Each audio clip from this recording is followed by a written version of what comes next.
I've been practicing polyamory and non-monogamy for 4 years. Some of the things you get all the time is I could never do that. Hi guys, I'm Naomi, and today I'm going to talk about my polyamory journey. I'm going to talk about some of the most asked questions, and you can come get close and personal with me and learn all about polyamory and how we debunk jealousy and questions like, are you still going to be polyamorous when you have kids? So come along today and I'm going to tell you all about my polyamory journey. I first found out I was polyamorous 9 years ago and I actually thought something was wrong with me. I was in love with two people at once. Now I'm just blown away how I could have thought loving so much was wrong. But these are the societal pressures that are put on us about this monogamous standard of life.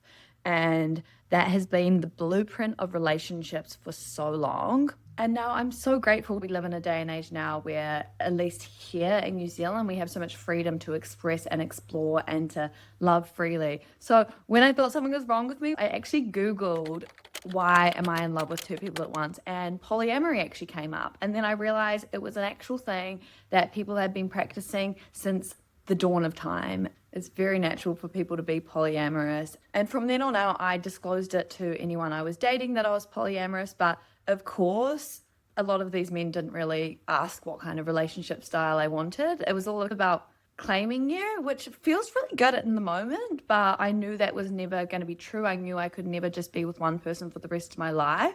And I was quite worried. I was like, what if I can never have a long-lasting relationship? What if I always get bored at that 2-year mark? And what am I going to do? And then fast forward a couple years into that, and I met my partner, and we started talking online, and he told me he was polyamorous. And I was like, oh my gosh, so excited. I'd never met anyone that was polyamorous before, let alone someone I actually liked. So I was super excited to keep talking to him. He had a girlfriend at the time, but we went on a little date, and then eventually things progressed. He actually split up with his other partner, and yeah, he came over and we were in a polyamorous relationship pretty much instantaneous. It's been a journey of having to decode and rewrite those scripts in your brain about those monogamous programs that we are given when we grow up about how relationships should look and the relationship escalator that monogamous standards go through, which is dating, partnership, marriage, kids, etc., when polyamory is more fluid, where you can go up and down the escalator. You might never progress up to those higher levels with some relationships, but doesn't mean you love them any less. I practice non-hierarchical polyamory, and I also like kitchen table polyamory. Non-hierarchical means that there's no anyone is more important than anyone else. My partner is my nesting and life partner, who I've been with for the last 4 and a bit years. So we have decided to create a life together. We want to have babies and all of that kind of stuff. And alongside that, I have had multiple different other relationships. The longest one I've had besides him was almost a year. And kitchen table polyamory means that everyone, all the partners can all sit around the dining room table and have dinner together. There's no secrecy. Everyone knows each other. Everyone's friends. And that's what has really worked for me. These kind of things look different in every polyamorous relationship. Polyamory and ethical non-monogamy, it's about making up your own rules, what works right for you and your partners, and it might look different between your partners as well. I wanted to answer some of the most asked questions that I always get in polyamory is, would you still be polyamorous when you have kids? And I always have the same answer. Yes, I want more adults, the better, around helping to raise children, because it takes a village, right? Being able to have multiple adults around to help with being able to look after the kids and all of that.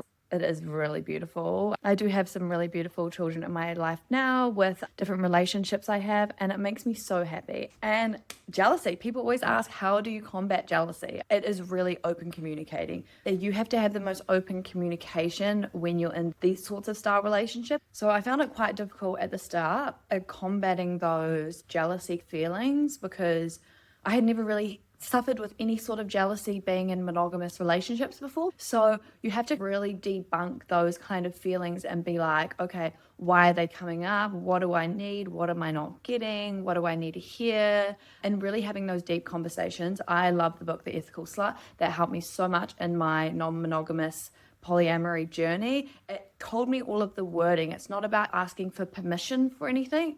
Is that when we choose this lifestyle of non-monogamy, we're not asking for permission. We're asking to live exactly how we want to live. So it's actually more about asking your partners how they feel about something, and then you can make your own decisions whether you want to go through with that. From my experience over this time, I found that the more healthy connections, they will create less jealousy. That's only my personal experience. Does not mean that if you're experiencing jealousy in your polyamorous relationship means the connection is unhealthy at all. That's just what I found with my partners and with my partner's partners. When the connection has been really healthy, it's been a lot easier. Jealousy isn't inherently unhealthy. It's actually very natural for us, and it's a sign that something does need to be adjusted. You might need to have some more communication. You might just need to get used to your partner having other partners, which can take a long time. Over time, when we get used to it, that is the way we combat jealousy. You just have to get used to hearing about it. You just have to keep working through those feelings. Jealousy comes up for everyone in any stage of life, in monogamous relationships, in friendships, and anything like that. It's just about working through that and being really honest with your partners when you're feeling that way and getting them to support you. What do you need? I need more reassurance. I need you to tell me how much you love me when you go on a date with someone else. I need to make sure that we've got a cute date planned. I'm really grateful to be in a community where we have so many non-monogamous people, so I never have to feel judgment from people. If anyone, people approach it with a lot of curiosity. Studies have now shown that 95% of people would choose to be non-monogamous if their partner wasn't, which just shows me the stats about how many people actually would like to have multiple intimate relationships. I found living a non-monogamous life, my communication skills just skyrocketed. Things I was so nervous to share with partners before, especially if I gained maybe a crush or I wanted to hang out with someone that I had a past sexual relationship with, I just couldn't share that because it was almost like not allowed. You have to really fight those things that we're told that are right and wrong. But in the end, loving and open communication is so healthy for us. I do really believe now that non-monogamous style relationships can really keep families together.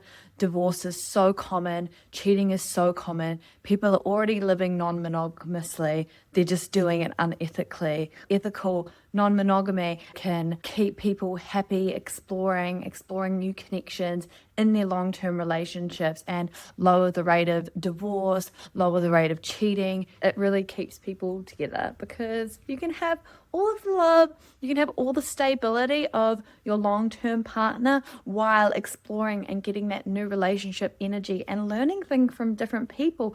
If you're interested in this lifestyle, don't feel ashamed. Try find people that you can reach out to. If you're wanting to bring more non-monogamy into your relationships, please read The Ethical Slut. It's such a good book. It has so many great communication skills. There's podcasts, books, videos on YouTube, ethical non-monogamy coaches, all sorts of different tools that can help you. Comment if you have any other questions, and make sure you check out all my other videos on my channel and subscribe. I love sharing my journey and I love being able to grow together with this beautiful community. So I love you guys very much. Remember to vote love every day with your words, actions, and your thoughts. And I'll see you on the next one.